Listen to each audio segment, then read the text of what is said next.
Нұртас, амансың ба, қалыңғалы? Жақсы, өзің қалайсың? Бұрын жақсы болған кездер болып еді. Нұртас, соңғы рет көмектесші, жедел ақша керек болып тұр. Бүгін қызымның туған күні еді, сыйлық алайын деп едім. Мен бәрін міндетті түрде қайтарам. Сен қайтадан ескі әдетіңе көштің бе? Қайтадан ойын ойнап жүрсің бе? Кеш болмай тұрғанда тоқтат оны. Сенің түбің еште. Алло? Алло?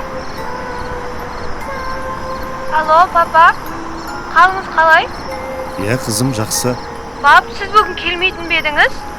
Бүгін менің туған күнім ғой, сіз ұмытып кеттіңіз бе? Жоқ, әрине қызым, мен ұмытқан жоқпын.